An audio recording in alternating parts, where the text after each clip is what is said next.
नोटबंदी करते समय प्रधानमंत्री जी ने कहा था कि नोटबंदी से आतंकवाद पर रोक लगेगा।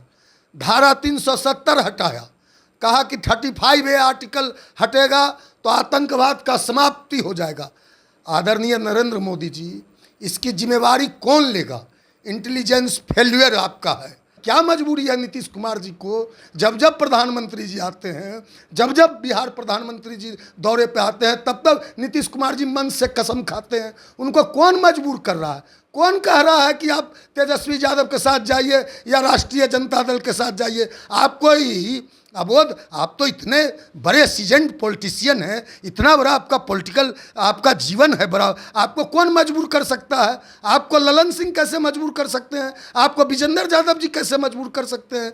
आप जान लीजिए, अब जदयू बचा नहीं है, अब जदयू खत्म हो गया, जदयू भाजपा हो गया है। जदयू के जितने बड़े नेता हैं सबके देख लीजिएगा, यह जो 2025 है, यह इस वर्ष जदयू समाप्त हो जाएगा, जदयू फिनिश हो जाएगा। जदयू का मतलब भाजपा, भाजपा का मतलब जदयू। जो ललन सिंह है, संजय झा है, यह सब भाजपा के नेता हो गए।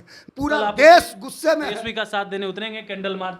नहीं, हम जो निश्चित रूप से महागठबंधन, देश की सभी सियासी पार्टियां सड़क पर हैं और अपना आक्रोश व्यक्त कर रही हैं अपने पॉलिटिकल प्लेटफार्म के माध्यम से। महागठबंधन भी आजकल सड़क पर उतर रहा है, तो निश्चित रूप से विपक्ष को भी सड़क पर उतरना चाहिए। देश के प्रधानमंत्री नरेंद्र मोदी एक दिवसीय बिहार दौरे पे थे, कई बातें कही, बिहार को सौगात भी मिला और वहीं पर जो घटना घटी उसको लेकर के भी काफ़ी वो भावुक भी हुए और यहाँ तक कि उन्होंने शोक भी व्यक्त किया। अब इस पे बातचीत करने के लिए हमारे साथ राष्ट्रीय लोक जनशक्ति पार्टी के राष्ट्रीय प्रवक्ता हैं श्रवण अग्रवाल। क्या कहेंगे? देश के प्रधानमंत्री मोदी आए, कई बातें बिहार को लेकर के कही, सौगात दे करके गए, उसको लेकर के। नहीं, देश के आदरणीय प्रधानमंत्री श्री नरेंद्र मोदी जी, हमको जहाँ तक जानकारी मीडिया के माध्यम से या देश भर में मीडिया चैनलों पे हम देख रहे थे कि वो सऊदी अरब के दौरे पर थे और पता चला कि मंगलवार को 22 तारीख को इतना बड़ा आतंकवादी हमला हो गया पहलगांव के बैसरन में, जिसमें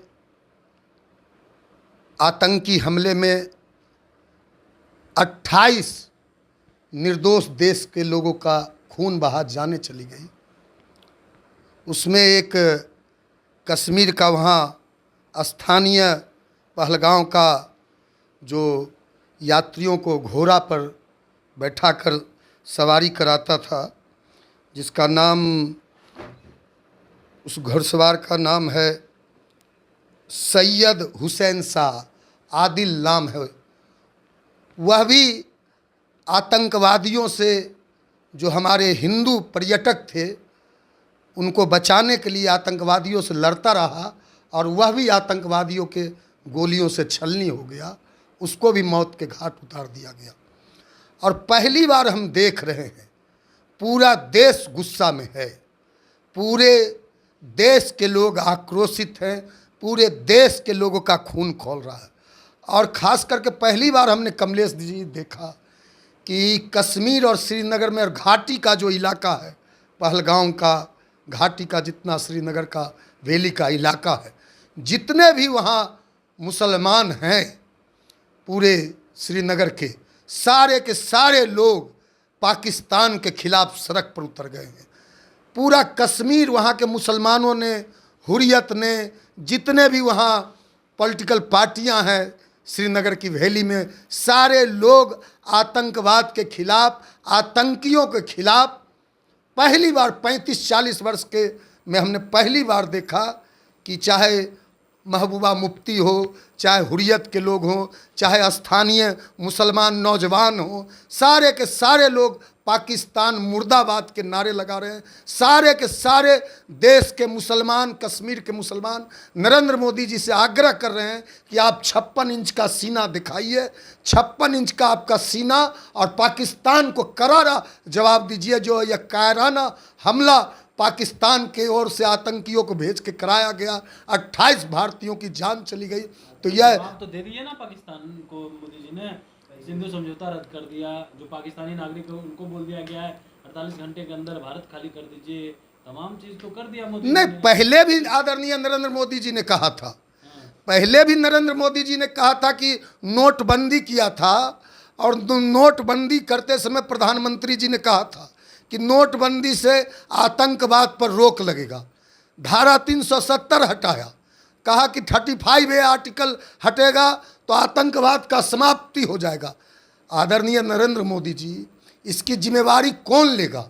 इंटेलिजेंस फेल्यूर आपका है, आपका जो सर्विलांस है वो फेल था, आपका जो IB है, आपका जो जितना भी आपके जो भी इंटेलिजेंस सर्विस है, आपके जो डोभाल है, जो देश के मुख्य सुरक्षा सलाहकार हैं, सारे के सारे लोग फेल कर गए। इतनी बड़ी घटना हो गई, वो घटना घट गई, फेल कर गए। आज तो बिहार आए हुए थे, कई बातों कही, उसके बाद बिहार को तो सौगात दे के गए। पंचायत में काम नहीं हुआ था, एनडीए सरकार में काम हुआ है बिहार में। कोई सौगात नहीं। पहले तो आदरणीय नरेंद्र मोदी जी ने 2015 में जो बिहार का बोली लगाया था, जो डाक लगाया था बिहार को, 50,000 करोड़ दूं कि 60,000 करोड़ करूं कि 80,000 करोड़ करूं कि 1 लाख करोड़ करूं, 1.25 लाख करोड़ कर दिया। तो जो 1.25 लाख करोड़ का हिसाब है, वह 1.25 लाख करोड़ कहाँ गया?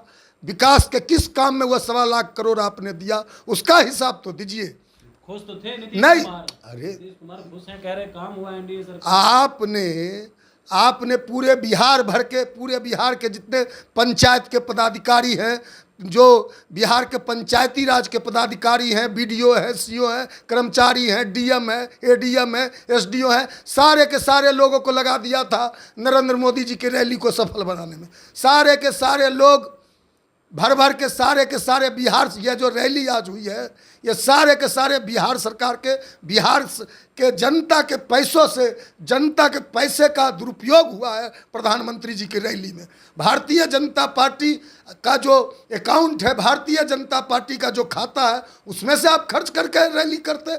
या बिहार के गरीब जनता का, यह हमारा बिहार जो पिछड़ा प्रदेश है, हमारा बिहार जो है, अभी भी आप देख लीजिए, जो पर कैपिटा इनकम है, जो भारत का नीति आयोग का रिपोर्ट उठा के देख लीजिए, भारत का जो स्थिति है, देश के सबसे पिछड़े राज्यों में भारत की अभी भी गिनती होती है। 20 साल से आपकी एनडीए की सरकार है, 11 साल से आप केंद्र में सरकार में हैं। इसके पार्टी के, इसके सहयोगी सरकार के एक मंत्री आज प्रेस मीडिया को बयान दे रहे थे कि हम बिहार की राजनीति करना चाहते हैं, बिहार हमारा फोकस है, बिहार पे हम विशेष ध्यान देते हैं।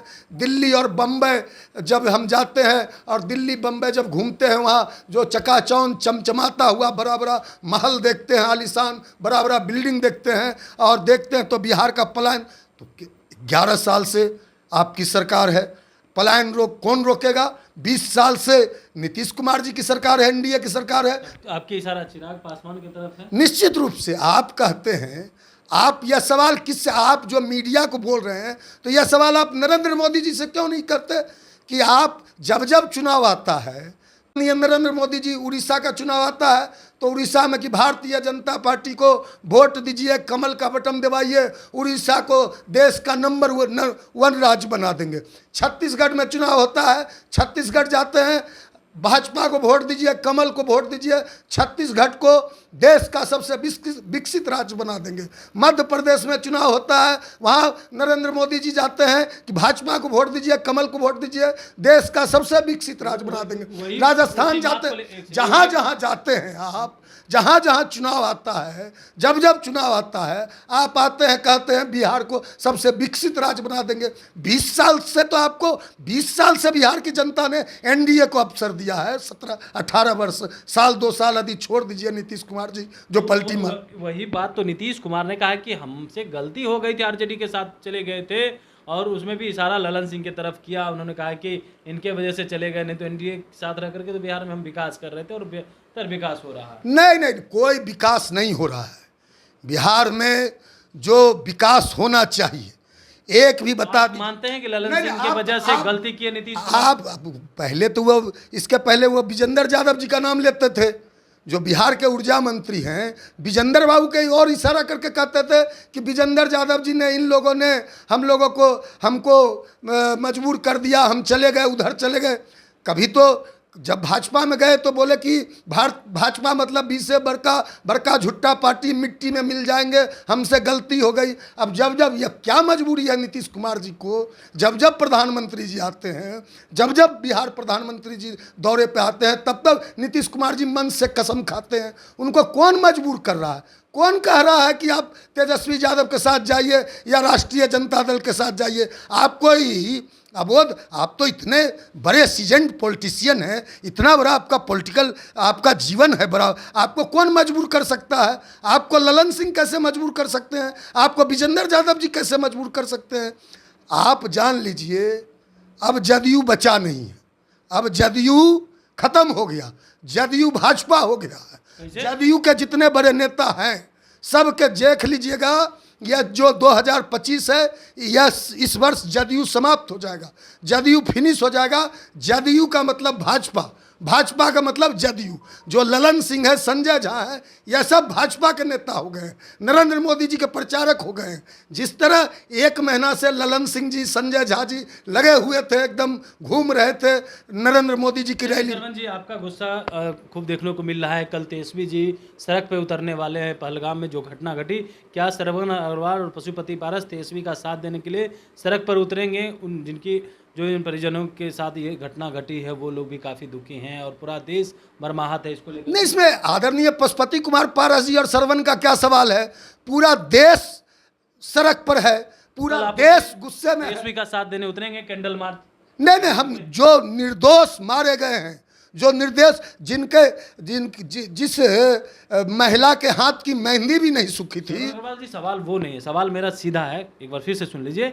क्या तेजस्वी कल कैंडल मार्च लेकर के, महागठबंधन के नेता सड़क पे उतर रहे हैं, तो आप लोग भी कैंडल मार्च लेकर के कल उतरेंगे नहीं, का साथ देने के लिए? हम अपना हमारी पार्टी पूरी तरह से जो हताहत हुए हैं, निर्दोष लोगों की जान गई है, खून की होली खेली गई है, आतंकियों के द्वारा खून बहाया गया है। सबसे पहले तो हमने देखा ये जो हिंदू मुसलमान कर रहे थे, देश के मुसलमानों ने बता दिया कि देश के सारे मुसलमान डाइवर्ट हो रहे हैं। सरवन जी, हम पूछ रहे हैं कि आप क्या कैंडल मार्च लेकर के सड़क पे उतरेंगे, पशुपति पारस और आपकी पार्टी उतरेंगी? निश्चित रूप से महागठबंधन, देश की सभी सियासी पार्टियां सड़क पर हैं और अपना आक्रोश व्यक्त कर रही हैं अपने पॉलिटिकल प्लेटफार्म के माध्यम से। महागठबंधन भी आजकल सड़क पर उतर रहा है, तो निश्चित रूप से विपक्ष को भी सड़क पर उतरना चाहिए। हम भी सड़क पर उतरेंगे, हम भी इस आतंकवाद के खिलाफ में, क्योंकि पहले नरेंद्र मोदी जी ही सवाल उठाते थे। कहिएगा तो हम दिखा देते हैं नरेंद्र मोदी जी का, आपको आपके चैनल के माध्यम से हम आदरणीय नरेंद्र मोदी जी ने क्या कहा था। जब वह आदरणीय नरेंद्र मोदी जी वहाँ गुजरात के मुख्यमंत्री थे, तो वही कहते थे, वही सवाल उठाते थे। उन्हीं का सवाल मैं आपके चैनल पे नरेंद्र मोदी जी क्या कहते। जवाब दीजिए, ये जो आतंकवादी है, ये नक्सलवादी है, उनके पास शस्त्र और बारूद कहां से आते हैं? वो तो विदेश की धरती से आता है और सीमाएं संपूर्ण रूप से आपके कब्जे में है, सीमा सुरक्षा बल आपके कब्जे में है।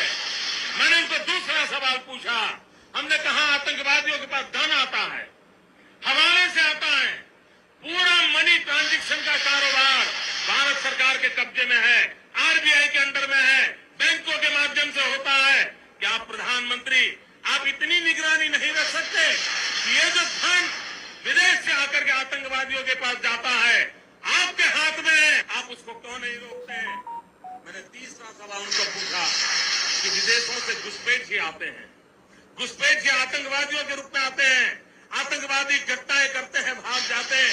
प्रधानमंत्री जी, आप मुझे बताइए, सीमाएं आपके हाथ में है, कोस्टल सिक्योरिटी आपके हाथ में है, बीएसएफ सेना सब आप आपके ये पुरानी बात सुना रहे हैं मोदी जी का कार्रवाई की बात। जब गुजरात के आप मुख्यमंत्री थे आदरणीय नरेंद्र मोदी जी, जब आप प्रधानमंत्री जी पे जो सवाल उठाते थे, आज आप पर भी वही सवाल है। कल आप सड़क पे उतरेंगे? सीधा सवाल। निश्चित रूप से हम लोग सड़क पर उतरेंगे, महागठबंधन उतर रहा है, सबको, विपक्ष की अन्य पार्टियां भी उतर रही है। हमारी पार्टी अभी महागठबंधन का हिस्सा नहीं है, हमारी पार्टी को ना एनडीए से भी मतलब है ना महागठबंधन से मतलब है। हम स्वतंत्र रूप से, हमारी पार्टी बिहार में अपना हमारा मुहिम चल रहा है और निश्चित रूप से आतंकवाद के खिलाफ। तेजस्वी के साथ हैं? इस हम देश की जनता के साथ हैं। देश में जो निर्दोष लोगों के जान गए हैं उनके परिवारों के साथ हैं। जो परिवार बेवाए हुए हैं, जो बच्चे अनाथ हुए हैं, जो यतीम हुए हैं, हम उनके साथ हैं। आप सुन रहे थे, हमारे साथ राष्ट्रीय लोक जनशक्ति पार्टी के राष्ट्रीय प्रवक्ता श्रवण अग्रवाल थे। तमाम सवालों का जवाब दे रहे थे। कल तेजस्वी यादव कैंडल मार्च लेकर के सड़कों पर उतरेंगे, उसको लेकर के भी कह रहे थे कि हम जो है उन लोगों के साथ हैं और जनता के साथ हैं, लेकिन जिनके साथ घटना घटी है राष्ट्रीय लोक जनशक्ति पार्टी उसके साथ। कमलेश कुमार, लाइव बिहार, पटना।